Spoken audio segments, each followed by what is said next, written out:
skill and a lot of camaraderie today. The name John Wiley Price wasn't always welcome everywhere by everybody. I can remember back during those days being a warrior, and this is one of the original warriors too. Okay. That there were a lot of places we could not go. When we were at Channel 8 or at Dallas Morning News, there were black people who said, "Get them people off the streets because they're making me late for work." Mm-hmm. So it has not always been. It's amazing to me to live in this time where everything that was said on talkback radio and everything is 30 years ago is finally coming true. They thought we were talking about conspiracy theories, John. But basically what we were talking about was what Jim was writing about. There has been an undertone in this city for a long time. And whether you're white or black, and according to who you are when you're white, it has not been fair. And so today we're going to exchange some thoughts and some ideas. I think what we're going to do is kind of let everybody start. I guess I'll try to moderate this.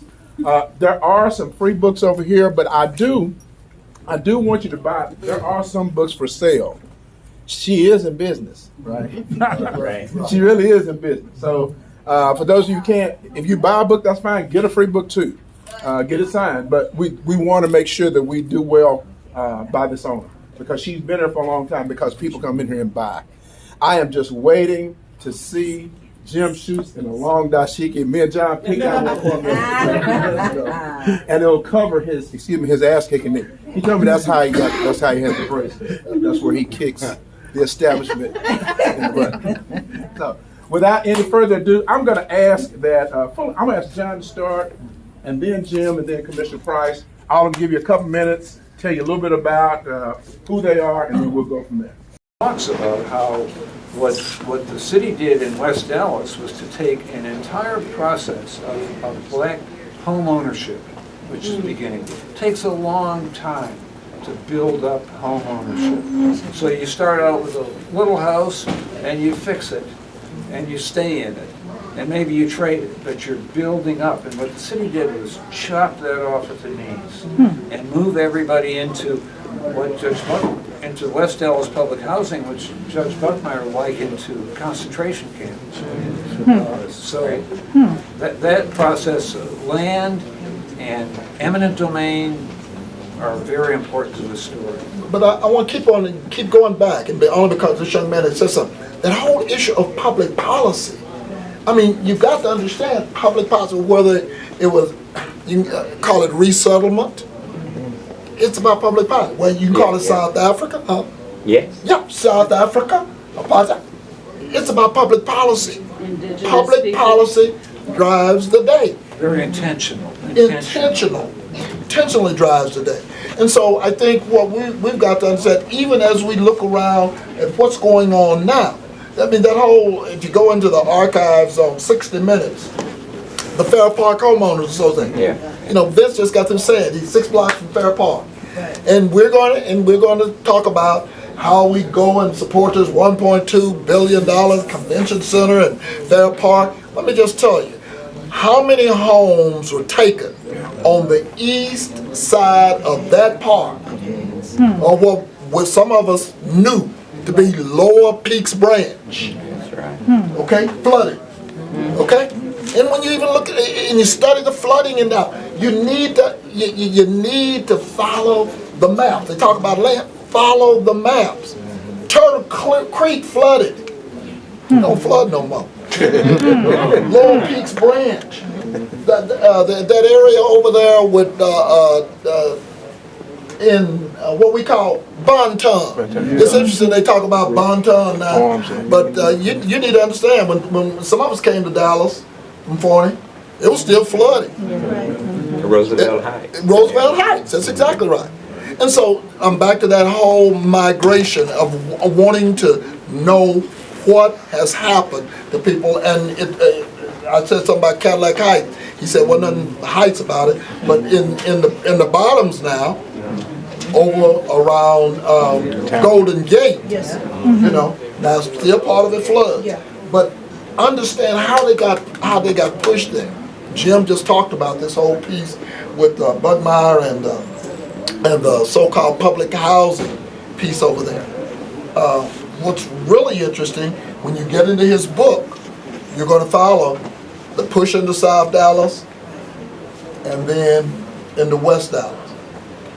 Arlington Park was set up for black soldiers returning from the war. Now, I know y'all ain't gonna know. You said, where's Arlington Park? That's where UT Southwestern is. That's UT Southwest. That's Arlington Park. And so when you look at that, that's part of that whole migration. Yes, ma'am. On page 149, you talk about the Highland Hills subdivision near Bishop College. I grew up out there. And so when I was reading about it, and I found that this was a grand experiment, adjacent to what Hamilton Park was, I was like, wow, because that was like an all black school, black area. We didn't see white people out there. It was black schools, black parks, everything. And when I got to reading about how that part of that accommodation was that they would move, people out there, I was like, I grew up in an experiment. I grew up in a lab. And I started reading about how Lancaster, Texas didn't want us, and how they broke off, and how when the school buses tried to go out there, they stopped, they arrested the bus driver for having a bus that was the wrong color. But growing up in Highland Hills, that was idyllic to me. But reading your book, come to find out that that was an experiment to put us out there like that. And the collusion, Jim, I'm gonna keep going back to public housing. Anybody ever heard of 235 housing? 235, section 235. Section 235. Public policy. At the end of the day, this whole thing, you can call it redlining, you can call it whatever you want. I think Jim and I were at Booker T. Washington. They're doing this debate, and a guy came up to me and said, "Did you see my below I-30 banking?" I said, "Okay, and what has changed?" The Federal Reserve, no Community Reinvestment Act, public policy. What has changed? And I think that's what we appreciate everybody in terms of you reading and passing the book on. But at the end of the day, tell me, and Jim and I have had this discussion, I'm back to the Citizens Council, that you're still there. They said, but John, we got somebody who's, and the last two presidents I think have been black. One headed up Bed, and now they got another brother. What has changed? Tell me. I was going to say that the key to understanding the city of Dallas, especially on racial issues, is that in order for things to stay the same, they have to appear to change. In order for the power relationship to remain intact, it has to appear to change. I used to wonder all the time, who was the guy at UTA that did all the demographic studies? I can't call his name. Darwin Payne? No, not Payne. But anyway, I used to say, why don't they, I was a good friend of Elsie Faye Haggett's, and we worked a lot on, during her years on the council. And I'd say, why don't they integrate the establishment? Because we're fighting an issue, and the moral edge was always ours, because it was oppression based on race. I said, why don't they, integrate the establishment? And they did. And that's why, in order for things to stay the same, they have to appear to change. And then the other thing is that there's not anything that goes on in this city, no matter how horrible it is, that doesn't benefit someone in power. The people in power love the power structure. That's why they tell you there isn't one. So you can't see it. But these issues like migration, I'm not sure that's the right term. It was almost like refugee. I said resettlement. Yeah, you out of here, And Jim's point about the land is very, very good. When we started a community development corporation, I was out and looking at our first house. We were going to rehab condemned houses, and we did. There were a lot that got condemned that didn't need to be. There was just no investment, as you mentioned. And the guy who was the landlord in the area, Bonnie Grisaffi, Jim may remember. But I said, why do you think they want to tear down this area? And he picked up some dirt and he said, they only made so much of it, and they want this patch now, you know. And that is the way it worked, and you can see it today.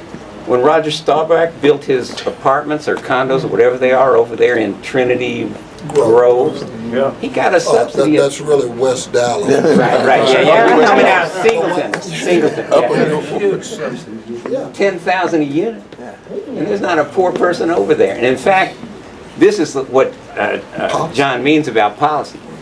The people downtown, they might lament, oh yeah, this gentrification, I just don't know what we're going to do about it. Well, what they did about it was subsidize it at a tune of about 10,000 a unit. That was Roger Staubach's. And because we know that Roger Staubach needs financial help.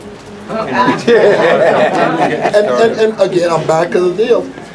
Look, check out TIFs. That's where that money came from. TIFs, Tax Increment Finance District. There was a guy, you'll hear his name, Harold Simmons. When is the last time he's been real benevolent? But there's 2 TIFs that are down around Ron Kirk Bridge and that other bridge. And there's two TIFs there. And now, all of a sudden, Harold Simmons, who's, no longer with us, at least physically. He's subdividing hell right now. Profit down there. But they've raised $100 million, and they still want to come forth and take TIF money so they can preserve Harold Simmons Park and green space around downtown as they build properties that he said, not only in Starbucks properties, nobody look at, because some of us follow the census, and we're watching those census numbers, and all you got to do is look 10 years before and see what's going on 10 years now. Watch the migration.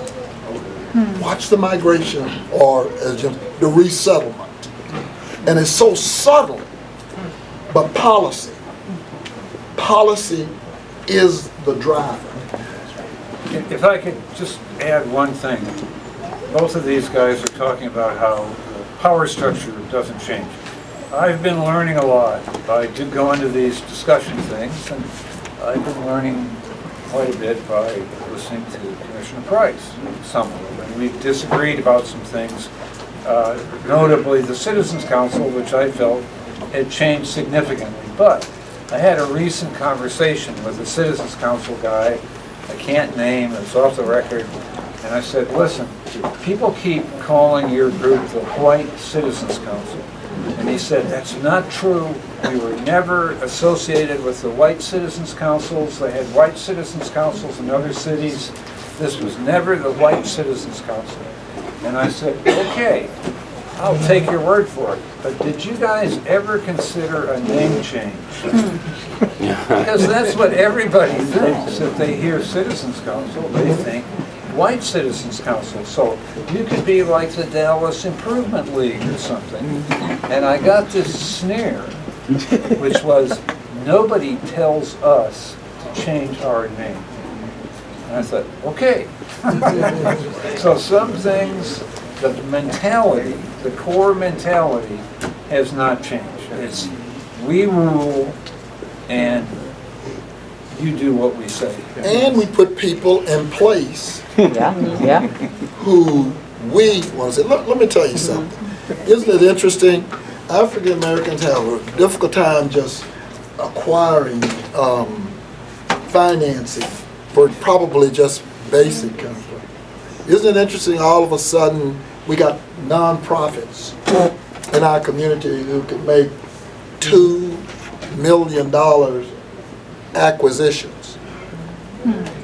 But go look at their board. See who's driving their board. Are they really about the community, or are they just another organization? And I think what we've done is, if we have fallen prey to not speaking to the real issues. We fallen prey to them. We really can't blame. The young lady, first thing she asked me, she said, how are we going to find out all this information? Well, my position to those of you like me, once you find out, now what? Okay, so now you know. Now what? Because I still say, I'm back to this issue of those of us who work in government. You got all these professionals, you got engineers, you got architects. Do you realize you don't bid those services? You negotiate them. Same people keep getting the contract. You don't get a chance to build the wealth. And so when you look at this, even though African Americans were supposedly moving on up and moving into South Dallas and getting bombed, and then when they couldn't force them out, then they did the whole West Dallas Eagle Forward deal, which really, talk about septic, once you begin to read, you're going to understand. It's about how government continues to control. And I don't care if your kid graduated from Harvard, doctor, Dr. Wiggins, Harvard undergrad, Harvard Medical School. At the end of the day, Malcolm said what it was about. My point is I still wind up having to wrestle. And I don't care where it's Parkland, I don't care whether it's Dallas College, I don't care whether it's DISD, it can be TxDOT. Do you realize we do almost $1 trillion worth of business in this region? $1 trillion. We're now doing a study coming out of Plaquemine. They're talking about shifting what's happening in Long Beach. I'm back to this whole issue of control. They're talking about shifting. It's basically following the same map that Jim talked about. They are talking about controlling, and Dallas right now, Dallas region, is third only to Chicago and Los Angeles. So when they understand the wealth, and that's what we've been talking about, when they understand the power, it's a reason this area has become central, and the reason folks are still getting pushed further. John, last thing I'm gonna say, John talked about Chodos, Community Housing Development Organization. He was the first. What he doesn't tell you is he understood the relationship between housing and finance. Common Ground Credit Union. Oh, really? Oh yeah, he was the founder. He was the founder. Now we had some people try to take it over, quite make it, but anyway, he was the founder. Right. He understood but there is a relationship.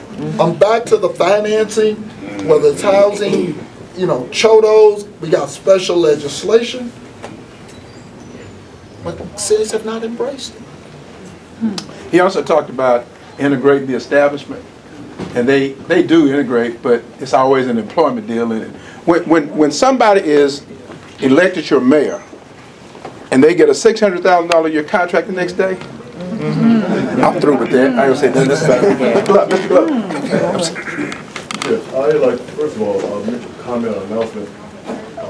October 24th, next month, is African American Cotton Pickers Day here in Louisiana. We established it as African American Cotton Pickers Day.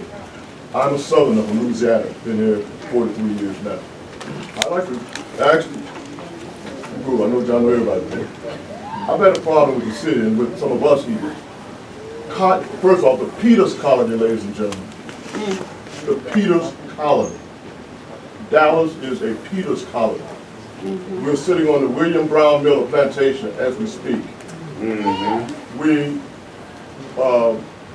Steve F. Austin stated, we can come to Texas and rise out of poverty by picking cotton, but we cannot do it without the slave. I've been 43 years trying to address this issue, John and others, but no one has addressed it. Cotton is the economic engine that built Dallas, that built Texas, bar none. It's the first economic engine before banking, insurance, all. So my question is today is as we look at, because all of these communities that you're describing, Dallas was central, these were farming areas. I live in Elton, we just had a zoning issue. William Cochran brought the first cotton to North Dallas in 1843. He was the first clerk of Dallas County. So my question is, why can we not, because everything that you're talking about can be looked at in Seeds of Empire by Andrew Thornton. We can understand the Caruth family, land gentry. So I'm asking, having taught as a university, very few scholars and professors, I am deeply disturbed over 42 years that we do not discuss Stark Taylor's cotton barren. We talk about the cotton, Dallas within a 150-mile radius, 1/6 of the world's cotton was produced. Robert Munger's gin came here on Elm Street. Okay, Doc, and fairness to everybody, let's get to your question. Let's get to your question. Can I speak to So the question I'm asking is, why haven't we, in 40 years, Jim. why haven't we addressed the issue of cotton slavery in this city? I think Professor Glover's question is so important, and it has to do with kind of why I wanted to write this book. I came here from up north. I didn't know anything about Dallas, so I started reading the history of the city, and the fact that this was a cotton town, especially after the Civil War. This was a cotton town. That's what gave birth to the city. So then I had this conversation with then Mayor Bobby Folsom, and he told me that that Dallas had no reason for being, which is a weird line they had. Dallas came from salesmanship. And then he said Dallas had no real history. And I said, I don't know what you mean. And he said, well, it's such a new city. He said, if you want to know the history of this city, you go to Fair Park and look around at all the art. So I went to Fair Park, and I thought, so Fair Park was created in 1936 by Art Deco cowboys. Well, that's pretty, I didn't even know there were Art Deco cowboys. So what I got, Professor Glover, was this white mentality, which was, we will not discuss the history of the city. We've made up a history, a cowboy history that isn't our history. It's you got to go down the road to Fort Worth if you want cowboy history. And we're doing it to deny the cotton history of the past. And I just thought, as a journalist, we're simple-minded. If somebody says, there's no story here, there's nothing for you to report, there's nothing to write about, forget about it, this is not a story, we always think, that sounds like a good story. And that was a lot of what led me to write the book. Commissioner Price, as a former cotton picker, anybody else in here pick cotton? Who else? Okay, we got a few. What's your perspective on it? One time. And know that, because I'm and this is a shameless plug, I'm working on a book around Commissioner. And one thing I've learned was Forney, that particular area, basically Alba came up with 13% all the cotton. This region was 60% of all the cotton in America. Yeah. All of us ought to be rich. Every one of us ought to be rich. Pick it and get you. Cotton exchange. Yeah. The cotton exchange downtown. Downtown. But again now, you keep talking about all of this. It's all you can pick and chop all the cotton in the world, but the problem is you don't own the land. That's right. And what has happened even in Forney, all that. And let me just take back to public policy. I'm gonna keep coming back to it. This whole agrarian thing, you tax differently. You just talked about Lancaster a few minutes ago. Right. When you pull the DCAD, the Dallas Central Appraisal District, there's a reason that certain land has an agrarian overlay, a farm overlay. You can take some goats. When y'all see these goats, it ain't about folks eating them. Hell, it's about an exemption. And so you need to understand, again, policy. It's taxed at a different level. Now, one of the things the legislature has done is gone back in terms of how, if they preserve it and then turn around and sell it, how they get a chance to come back and get some of those taxes. But you look at the difference between, I'm gonna keep going, zoning. That's right. It escapes value. It says what value is. You know, how does an R75, 7,500 square feet over here, how is that different than an R7,500 square feet in Elm Thicket? Somebody just talked about Elm Thicket. How's it different? They just went into a whole preservation deal, and the reason they did, because people who have lived there since the 1950s and all, and bought those homes for $20,000 and $30,000, because the house next door sold, policy, and now it's sold for $200,000, knocked it down. They put in $400,000 or $500,000. Now it's $750,000. Guess what's going to happen to the $30,000 house? Right. Policy at the end of the day. So while Brother Glover talks about all of that, whether it's Central Expressway, Central Track, Frisco, and how Frisco, it's all about these trains, and that's a whole nother deal with regard to transport. And back to what I was talking about what's happening on Long Beach versus what's getting ready to happen in Louisiana in Plaquemine, not New Orleans, Plaquemine. It's going to change that whole southern sector, and the 73,000 acres that we call the Urban Land Institute in South Dallas. All I'm telling y'all is this stuff is really still kind of going on, and it's about I think John Wiley said it's about the land. It doesn't make it with the history. Well, and to add a quick note about the fact that it's still going on, in one of these sessions, one of the speakers was Peter Brodsky, the developer at Redbird. And he made this point I've never heard anybody make before. He said, how come we have this highway all around the city, but up north it's 635, and in the south it's I-20? And he said the federal regs are different. That's right. That the regs up north encourage all kinds of exits and entrances. Each one of those is a development hub for towers. Right. The one in the south shuts off exits and entrances, Right. which creates an economic desert. And that, I've never heard anybody explain that. Yes, sir. My name is Aki Tunde Funjo. And when I heard him talking about cotton, I remember in 1957, I was 7 years old, and everybody in my neighborhood got excited because the cotton went up to 2 cents a pound. But what I wanted to say was that my sister dropped me off here, and she told me something that I never knew. And I heard Commissioner Price talking about Parkland. My sister said that in the 80s, there were no black people getting printing contracts from Parkland. And she went to, I'm trying to say Commissioner Price, because I just call him John Wiley. But she said she went to Commissioner Price and told him that, and the next thing she knew, Parkland was opening up bids for black people to do printing in Parkland. And what I'm saying is that we need people. We talking about wealth management. We need people. And my sister still calls me my man downtown.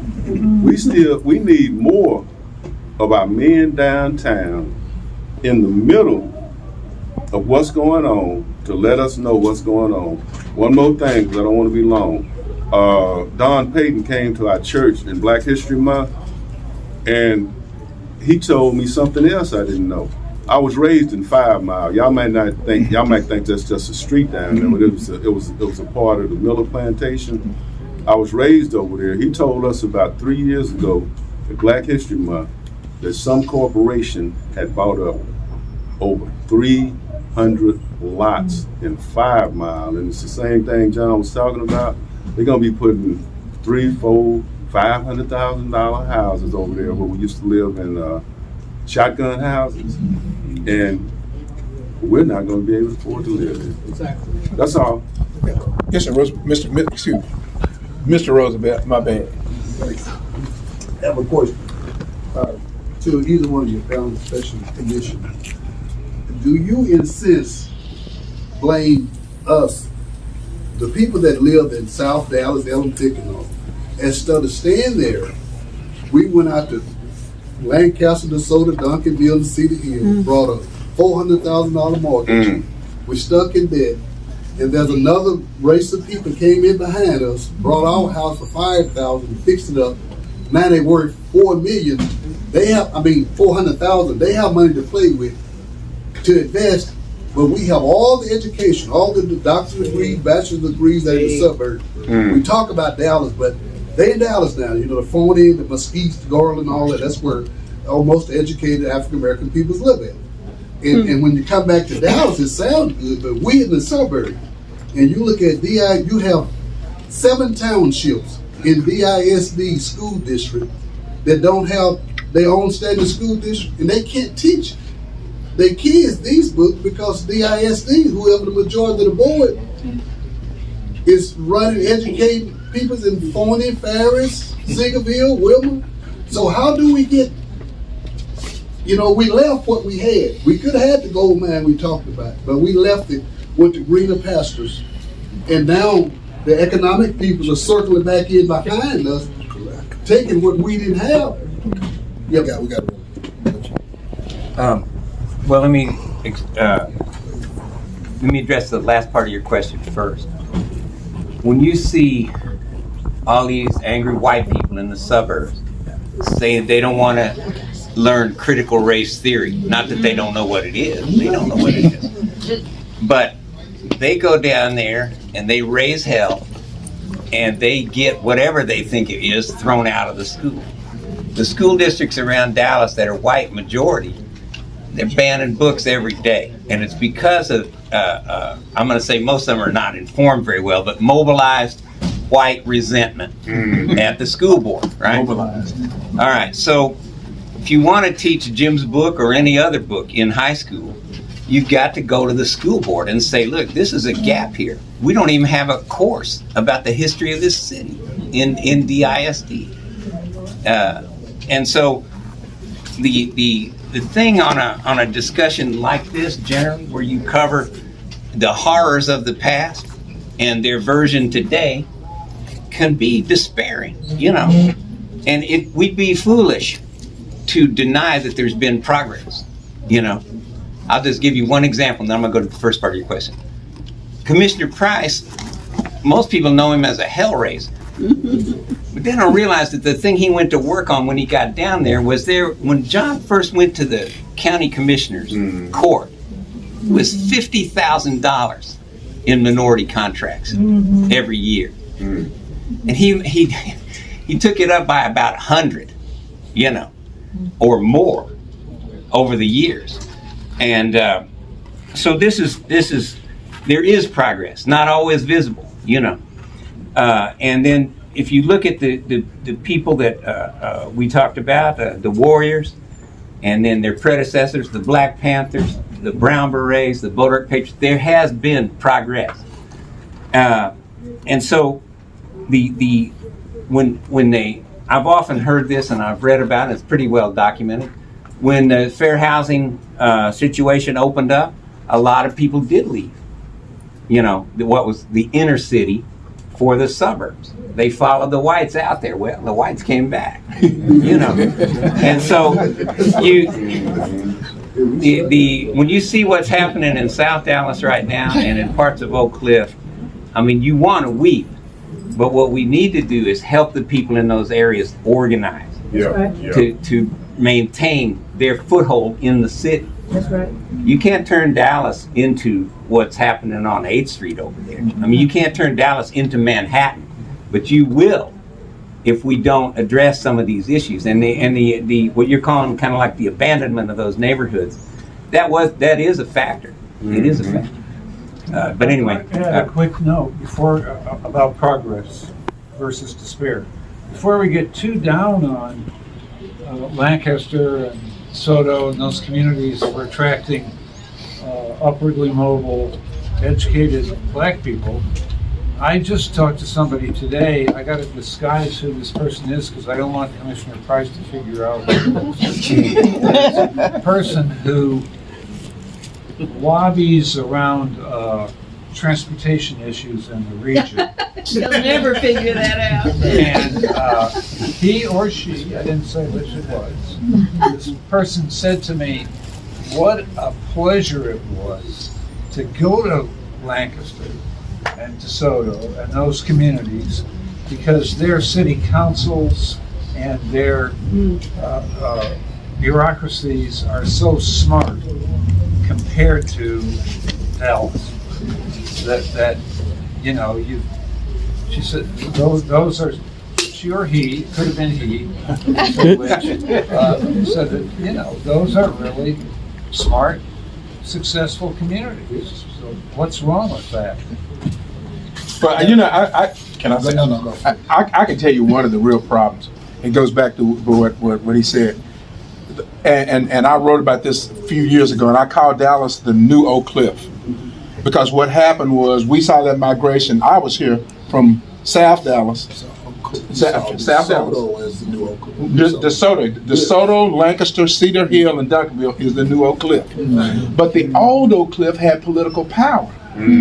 When there was an election, this street was electric every day. South Oak Cliff was, South Oak Cliff High School was a hub. The problem with these suburbs we have is that it is a garage community. If you don't catch them before they push that button and the garage door goes down, and you don't catch them on Saturday morning when they pick up the mail, because they leave the mail on Saturday, you know, I go read the mail all the time. We don't have anything, and the problem with that is that we, even if we had representative government, if they don't hear from you, they ain't representing your interests. And so we got Balagoon was here a few minutes ago. One of the young brothers, he's kind of doing what we used to do as warriors, and we got to start promoting that. A lot of times we get caught up, and we have disdain for a lot of these young folks who are fighting like all of these people were then. We know these two guys as fighters. What Jim Schutze did, that was warrior-like. When you come out, against the establishment, you on some real stuff. It's easy when you work in a warehouse and y'all can fight on the front lawn, but when you in the Eiffel Towers and you fight against what's going on, that makes a whole lot. And we gotta have some fighters. We can't go back to wish we didn't leave South Dallas. There's nothing we can do with that now. But I also want to talk about, again, y'all gonna hear, if y'all don't hear no other word, I'm gonna say, Dave, what do y'all think it's gonna be? Let me tell you something. When I got elected in 1985, they were working on a plan for transportation in this region. It was called Mobility 2010. In 85, I'm getting elected. Here it is, 2022. Guess what I'm working on? Mobility 2060. Y'all talking about Loop 12? As John talked about, Jim said a few minutes ago, 635 and 20. I'm working on Loop 9. Loop 9 is the other end of George Bush. Let me tell you something. From the moment we said that, every piece of property out there went away. Everybody from Walmart on back. And I'm riding the county line, Ellis County. I'm riding the county line. Another thing, when the sister was talking about a few minutes ago, watch these school districts. You can be in Mesquite, but you'll be in Crandall School District. You'll be part of Dallas School District. And what's interesting, based on how those lines are drawn in those school districts, tells me the value of the house. They're building communities, subdivisions based on that. Hey, Councilwoman, I didn't see you. Councilwoman Carol King. Let me tell you something. Policy. At the end of the day, I keep talking, it's $1 trillion. Whether you're talking about that airport, whether you're talking about textile, whether you're talking about Dallas College, y'all just voted $1 billion bond. What do you know about it? City of Dallas got on the November 8th election Fair Park and a new convention center. You ain't got to pay no money. 2%, they're going to add to it. What they don't tell you is the last time we voted, for the Convention Center Hotel. 56 hotels have been built in a 3-mile radius. That's what they didn't talk about. You got to study what's going on. Then you got to figure out what somebody said a few minutes ago about whether, and they talk about park, I think Fullerwider said it. But I'm going to tell you something. The fact that Dallas County is doing a little better, the city's got a policy, you know, at the end of the day, we still not just touching the tip of the iceberg. I just told you $1 trillion. Black engineers can do well working for TxDOT. They can build the east and the west. They can build Gateway coming into Oak Cliff, 67, $700 million. They can design it. I said, I misspoke. They design it. When it comes into Pegasus, into that canyon, $980 million. Brothers designed that, east and west. But guess what? The moment they left and went out on their own, couldn't get a job. And so, and if you look, you see the same people. I'm gonna go back to Parkland. Look at that construction, billions of dollars. What is the spend? What is DISD spending? How many people look like us are getting to be a part of it? And so, I'm going to continue to appreciate. You look at all this book, everything you see is baked in. They're all still alive. What is that? Robert B. Cullum? He's still alive. I know y'all thought it was just a street that went from Fair Park. By the way, there was a company called Cullum and Bone. Yeah. Sporty good. He was one of. When you read the people that they chose to be part of that grand jury, Right. that's what I tell folks right now. You say what you want to say about John Crusoe, notwithstanding any other DA that we've had. One thing I like about Crusoe, the chief law enforcement officer. When he says, you can bring me these bullcorn marijuana cases, I'm not going to spend no energy prosecuting. Okay? And that's all look announcement. But was it you that told the John Crusoe story about a certain mayor who called in the Texas Rangers and the Department of Public Safety? Oh, yeah. There was a lot of bragging about calling in the state troopers because during COVID, we needed help. There's going to be too much crime. And the state troopers bragged that they collected some 937 firearms on MLK. And what Crusoe said, because he's a DA, but he was a criminal attorney, he was a criminal courts judge, he was an assistant DA. He kind of knows how crime works in the area and where it happens. And he said, you could send those same, and the troopers were making all those stops on what they call pretext stops. You're missing a tail light or your sticker doesn't look right or something. And then they search. He said you could send all those same state troopers to, I think he said Preston and Lovers. And he said you could double the number of firearms and double the amount of drugs you got. So the decision is about, it's policy, but it's policy driven by racism, by where you decide to focus. And one of those troopers killed a young man over in South Dallas too. John, you had another, before I go to another question, you were about to say something earlier. No. Jim. I'm sorry, Jim. This, There's so many Johns up here. yeah, statement, whenever you're ready. Okay.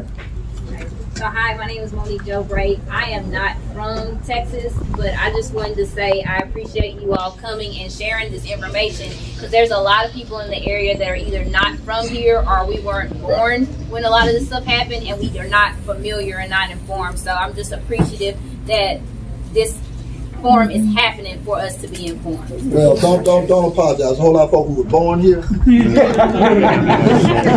of the worst violators. Okay, I'm sorry.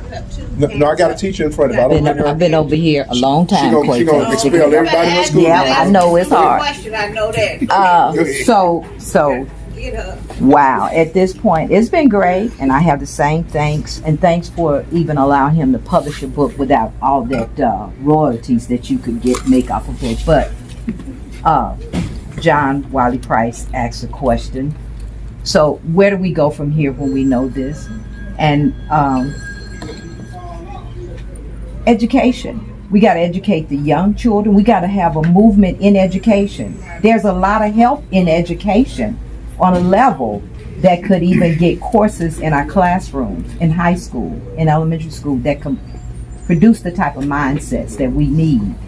But you said, I had raised a question of why did you use accommodations as part of your title? I have the idea, but I'd like to hear. It's a good question. The title, which has been misinterpreted over the years, the title has been taken as a slur on black leadership, meaning that black leadership accepted a deal and took that deal rather than fighting.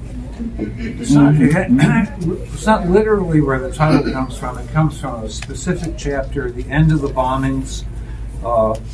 There was this special so-called blue ribbon grand jury. They investigated these bombings for a year. At the end, they had a report. They said they knew who was behind it. They said the bombings reached into, quote, unbelievable places.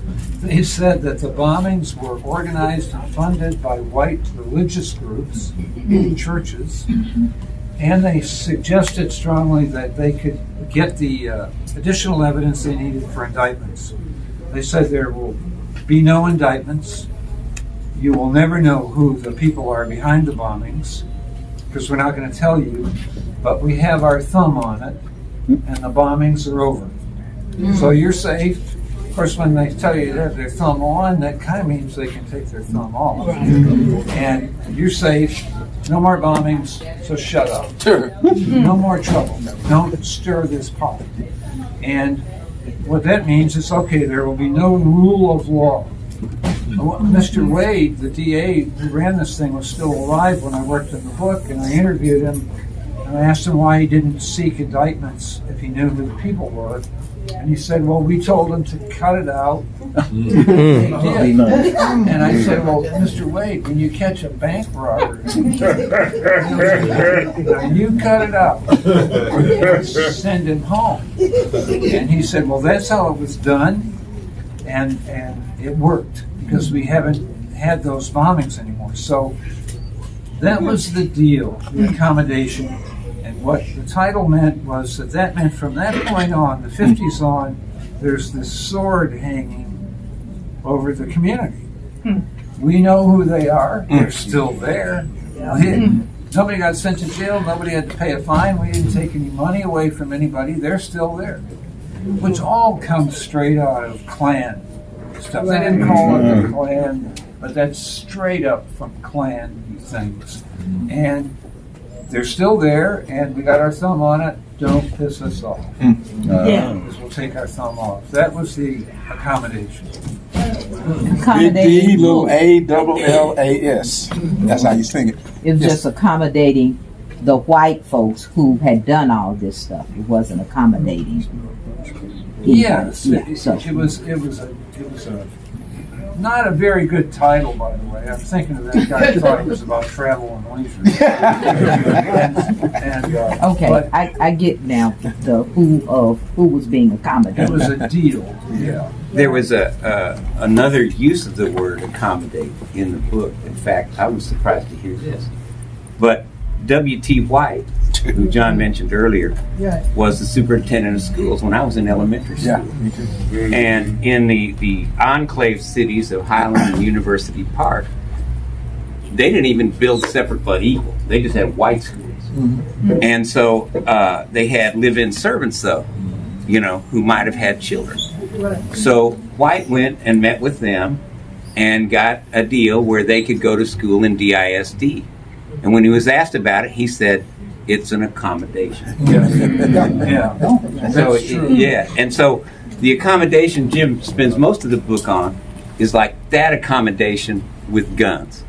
You know, just how vicious it could be when you have a private government, basically, that's not accountable to anybody but itself.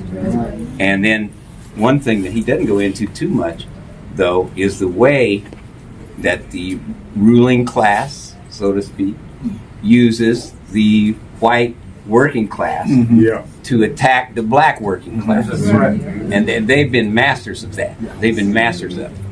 And that's part of how it worked as well. Yes, ma'am. You got a question? Hi, my name is Sherry Sherry. Williams, and I grew up in Oak Cliff. My mother and my father, Floyd Foster and Raymond Foster, they taught me so much. Sitting here listening to what my mom used to call John Wiley, sitting here listening to him, I now fully understand, even though I was with her and following her and all this stuff all these years, back when the first Bush was president, he was over there. How many years ago was that? He was over there by Zane, what we call Bishop's Arts District now, right? Talking about all this rezoning and everything. My father owned an auto parts store over there. It used to be called Jack's Auto Supply. And when the first Bush was president over there, my dad comes home and he said, we need to pay attention. He had gone to City Hall or wherever, paid attention, listen to John. We need to pay attention. He said, because over here in about 2010, 2015, they're going to kick all them people out. And they're going to build stuff over here. He said, so what I'm about to do is find $2 to put together and I'm going to buy a house right there. That's one of the things where John Wiley says, what you going to do?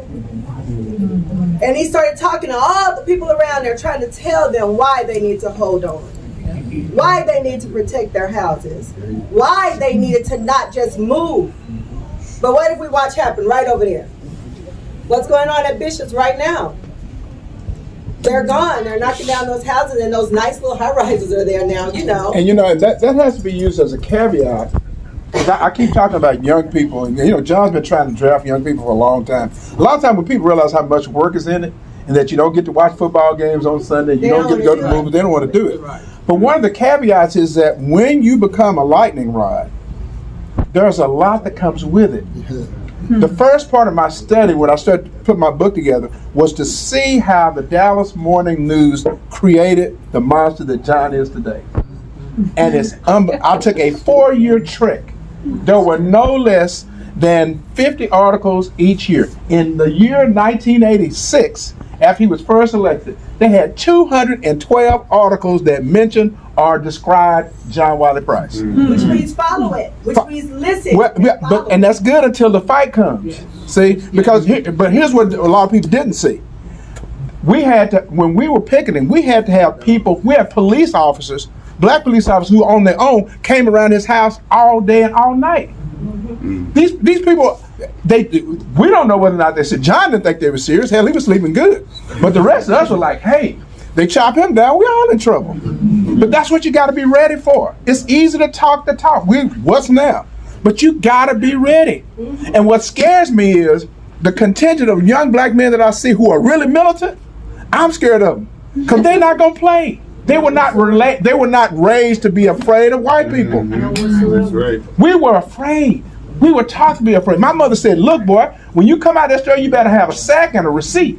And if that white man say something to you, you come back here. But don't you say nothing to him. Our kids didn't hear that. But it takes more than just brawn and firearms. It takes staying up all night long. It takes being willing to understand it's going to come to your house. These people are going to come see about you. John tells a story about how Dallas's old way was when they had a white man who would find them like Jim, they called a note on his house. You got a 30-year mortgage. You got 28 years on it, but you messed up. We need all 100,000 of it tonight. So I'm just saying, that's the caveat. We hear the town cry, but you got to know what it costs to go with it. And if you don't have that kind of heart, stay out of the way. Because you get somebody. That's right. And the education. I teach at a collegiate institution, and the education is a part of the problem. Yeah, it is. All right, we got 2 more questions. I got a question. Okay, yes, sir. I'm sorry. You're right. Yeah. I'm Mayhem the mentor, man. And I'm here, man, because I really care about this, man. I met him in 2008. I was in the government center. A lot of y'all might, that's the jail. but a lot, we had problems with the way they would treat people in the jail. And he came in there, and he actually spoke to me, and he was in there talking, asking inmates how the guards treated us. Because it's Dallas County, he was responsible for, I guess, whatever he was doing. But he actually came in there and spoke to me in the government center, was they were doing better. You know what I'm saying? But when I saw him do that, we watched him because I think on the news, this was 2008, and he was arguing about how the train stations were not giving black people the opportunities to get contract jobs out there or whatever. But still, he still came through the jail. I seen him the next day, I seen him on TV, but he actually came through the government center and coming through the back and was holding the people who ran jail facilities accountable, and I appreciate him for that. But since then, I'm the author of 2 books now. One of the books that I wrote was called Black Massacres. And in the book, Black Massacres, they talk about the Wilmington Lie.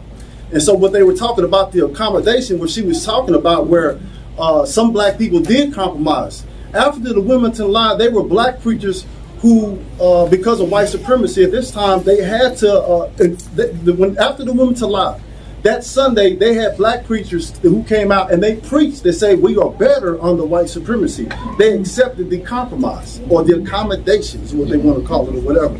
But the bottom line is I spoke about this and I wrote about 27 massacres that happened. And I didn't want to write about it. I wrote about it because when I would talk to young people, they would tell me nothing changed. And I say, oh no, something that's terrible, it changed a lot. I was a special ed student. I went to Winnetka Elementary in Dallas, in Oak Cliff. I went to Lake Highlands. I went to prison at 18 years old. I was a special ed student. I didn't learn to read till I was 22. I started college at 33. I graduated at 38.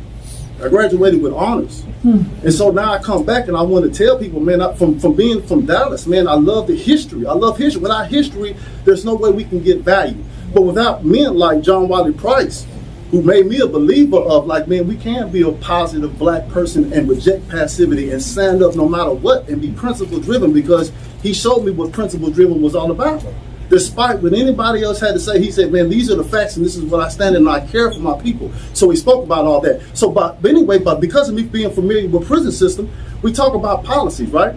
In policies, as the prison progressed, we got new prisons and we had the old prisons, but some of the old prisons didn't have to accommodate to the new rules, the policies, because they had the Grandfather Clause Act. Now, in 2022, the red line areas is really what they're called when they build up and tear up and re-gentrify and build and make these accommodations and build these houses and out-tax our ancestors' properties because of the next door. We can't make a Grandfather Clause Act to help our ancestors who live in these red line districts, who we already historically know they've been targeted. And first of all, you only let them buy in this area. Now that the area is worth money, now because the neighbor came by and built a $450,000 house and our ancestors bought the house $40,000, we can't make a Grandfather Clause Act for people who live in this area. If you show that, is there a way we can create a Grandfather Clause Act to fix the policies? Is that possible? Legislative. That's back in $600 a month. Yeah, $600 a month. Legislatively, it can be done. They do it in prison to keep from following policies. They have a Grandfather Clause Act because on Cofield they don't have to abide by any policy because they fall under what they call a Grandfather Clause Act. So we can be in the Senate, it can be 140 degrees. But I think that's a public interest versus a private interest. I was just saying. No, you're right. I'm with you. I'm right. Yeah. But that's my private property you're talking about. That's a public jail. But and you own the jail, but you don't own my land. That's a difference. Now I'm gonna take their position on that one because you come to my house. Hold on, wait. One quick. I'm gonna let her just make a comment quickly because we're gonna have to. Yeah, we're now you all trying to get books signed today or what? No. Yes. No. If you are, it's just so many people. I don't know how long Commissioner Jim, John, and Schutze are wanting to be here, but they may be able to sign some copies. If not, we have free books here. All the copies you buy, they're gonna sign. If you buy a copy. And then we do have the hardback copies that are $30. We do have those. Those are keepsakes. But we do need to go ahead and wrap it up. Actually. Yeah. Okay, so a lot of storytelling is happening right now. What I feel like each and every single person in this room should do is make sure that you actually read the book and stop accommodating yourselves to white privilege and white supremacy. I feel like each and every single person needs to write 3 to 5 goals. Going home, get a notebook, write 3 to 5 goals of what you foresee as far as your personal gain within your family, and the actual major goal, which is ultimate freedom, black liberation for the whole African diaspora. You need to write 5 goals. 5 is transformation. What do you want to see to transform? And quickly find and research. It's about research. If you're not researching, you're not reading, you're not studying yourself, that's what's going to continue pushback. So that's why I suggest. Excuse me, can I make a quick announcement? Real quick, because I'm gonna let them have their summations. My name is Aki Ntunde Funjao. Fahim Minka and I organized the Black Panther Party in Dallas in 1973. Okay. Sir, let's finish. But I just wanted to say, I know. I have a petition to have a park named after Fahim. Okay. And I'd like to let people know so that you could sign the petition. That's all I wanted to do. I'll sign it. Okay. Closing statements. Let's start with John. And you know what? Here's another thing that Dallas has to have in order to change. We got to have some tri-ethnic committees that really believe in tri-ethnic. Because see, this brother here, I've been able to trust John when I couldn't trust nobody else. I mean, for real. When all this, when stuff goes bad, you can always go with it. And we've got to take care of ourselves, but we also got to make the kind of alignments where we have friends that don't look like us. Because let me tell you something. Up to now, it's just been black and white. Yeah. And it's about to be black, white, and brown. It's going to take a whole lot more coordination in this city because they going to have the numbers. You can say whatever you want to. You can talk about where they came from, where they're taking. You can talk all that you want to. But the same people who are saying, well, they're taking over DISD. Well, you know what? When we had the numbers, that's the first thing we did. That was the pretense we went to DISD with. Was that these children look like us, these teachers and principals need to look like us. So it's hard for me to say that if most of the people in Dallas named Gonzalez, then I can go and say Gonzalez can't be their principal. At some point, we have got to form some coalitions. And if we ever get over what my daughter calls the oppression Olympics, who's the most impressed? Meanwhile, the guy with all the money is running out with the bag. That's the problem. I'll let y'all some of that. Well, speaking of action, there's a very active, aggressive white nationalist movement in America right now. That's right. And it's embodied in the Republican Party, really. And what Vince is talking about is right. If we don't have some cross-cultural coalitions, That's right. we are not gonna, we're gonna be living in a completely different country. That's right. And I'll just give you one example. The white, of the voting population, whites are almost 70%, all right? More than half of whites vote for the most extreme white candidate we've ever seen, Trump, right? So somewhere between 30 and 40% of whites vote for the Democrat, all right?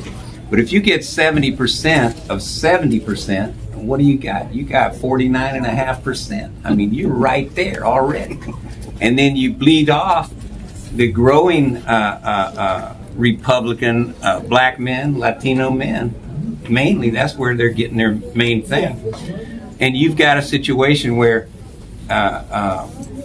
this white nationalist movement is really on the brink, of success. And it's easy to organize your platform, let's say, if it's all about white resentment and then country club whites getting tax breaks.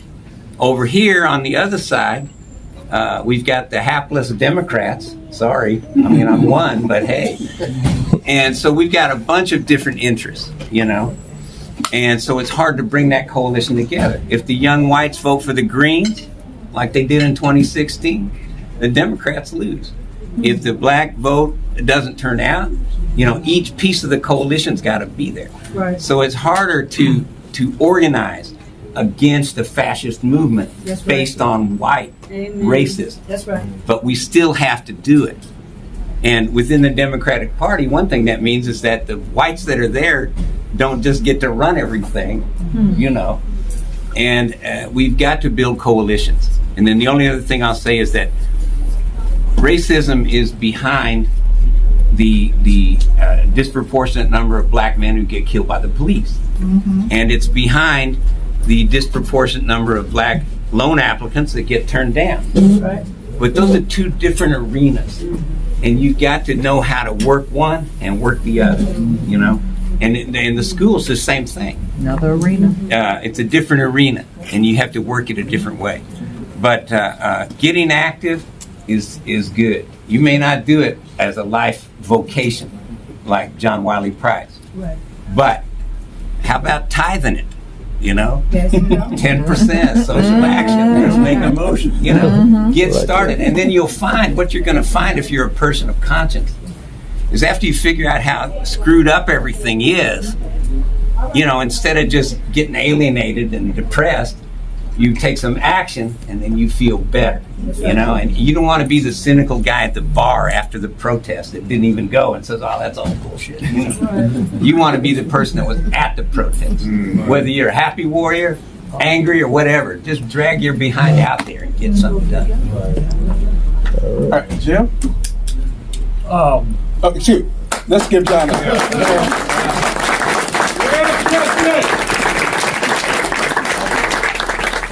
I couldn't agree more with John. The white mentality is something. I've known a lot of white people in my life. And that I've paid a lot of attention to. And I see this change in a portion of it where you've got people who are so determined to hang on to white that they will burn the country down, and rather than give it up. At the same time, from my own, I don't have a national view of things. I've always been here, but in this city, I have watched the birth of democracy has come entirely out of black activism so far. You mentioned Mrs. Higgins. I remember when they were going to move the lead dirt out of West Dallas, and the first idea was, easy, we'll dump it in South Dallas. And Mrs. Higgins said, "You're not putting it in my district," and she fought them, and they decided that's too much trouble. So they decided they were going to put it in the more southwest district of Max Goldblatt. Max Goldblatt was a white guy. He was crazy. All he wanted, what he talked about, he wanted a Disneyland monorail in the city. So I went to his community meeting, and he gets up. This is after they've announced they're going to dump the lead dirt in his district. And Max gets up and starts talking about the monorail. And these people stood up and said, "Max, shut up about the monorail. Why can't you do for us what Mrs. Higgins did for her district? She stopped the dirt. Why don't you do that for us?" And I thought that was an amazing example of white people looking at black activism and saying, we need some of that. In the situation John describes, which is very scary now, this very organized effort of white supremacists who are willing to do anything and hang on to it, there's every reason for black leadership to come to the fore for this country, really, and to say, look, we got the history, and we've done it. And we've fought this fight harder than you folks have. And we're going to help you know what to do to defeat these people. Well, y'all know my line by now. Policy. And the problem is with policy for me, is that they find somebody who looks like me and co-opt. I appreciate it. Thanks to all of y'all who've ever voted and supported me. I appreciate it, because I ain't gonna never get appointed to nothing. They ain't gonna appoint me. They know when I walk in where I'm coming from. But it's interesting. Watch the cycle of who gets appointed to all of the board, all the power. I don't care whether you call it Citizens Council, whether you call it Airport Board, whether you call it Dallas College. I just told y'all $1 billion. 99% of you can't tell me who's on the Dallas College Board of Trustees. Because watch how they shift it. Watch who gets the handoff. Watch who gets the baton. And then you sit down and we go, and I attend these meetings. I go and sit. And believe me, they're on a 4-6 year cycle. That power. The teacher said, I heard my colleagues are talking about critical race theory. Ain't nothing theoretical about it. It's critical race facts. And we know that. But, what are we doing? What are we doing? And I just talked to you about those so-called, and they'll remind me, I happen to be vice chair of the juvenile board, they'll remind me in a New York minute, there's a reason we're called independent school districts. That's right. Mm-hmm. They will remind me. Now, keep in mind, legislatively, I've got to deal with it. But they will remind me. That's the reason we're sending young people to you, but you ain't got nothing to say about who you accept. We independent. We say who, what that portal looks like. All I'm saying to you is that, read the book, buy it, pass it on. But at the end of the day, as John said, we got to organize. Black men, we've got to vote. Let me tell you something. It's 1,800,000 people registered, 1,800,000 people in Dallas who are 18 years of age and older. Out of 2.6 million people. There's 1,400,000 registered to vote. We have never had more than 900,000 folks vote in Dallas County. Majority of them, young folks, black women, 55 plus. That's right. You got the power. Now what? Some of us running like I'm not even up for election. But you're gonna get 68,000 pieces of mail from me. Because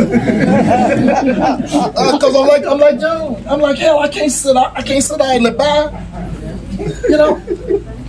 I'm running like my life, like I'm up. And the reason I am up, because I'm gonna tell you, look what's on the ballot. Is progress on the ballot? I'm gonna go back to John Crusoe. Is progress on the ballot? And a whole lot of folks who again look like me, they running in our community. They just ain't put Republican on there. Yeah, that's it. And we gotta have some folks who are current. Profiles of leadership means one thing, but and the last thing I'm gonna say, Maya Angelou said you can practice all the virtues in the world, but if you don't practice the virtue of courage, none of this other stuff matters. And I'm gonna tell you something. We got a whole lot of folks who ain't got no courage. No backbone. I said one note. Somebody talked about how the morning news has always painted Commissioner Price as a scary, frightening guy, which he can be. But I talked to a contractor once, a guy who did big contracts with the county, and he said, I hate it when that Price is down there and I have to present. And I said, why? What does he do? And he said, he reads the contract.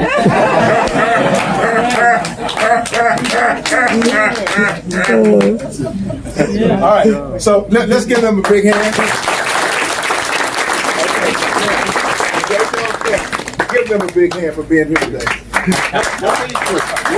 I can't tell you how happy me and Ms. Pretext we are to see all of you. This is so heartwarming. We got to figure out a way to do it again. There are some free books here, one per person.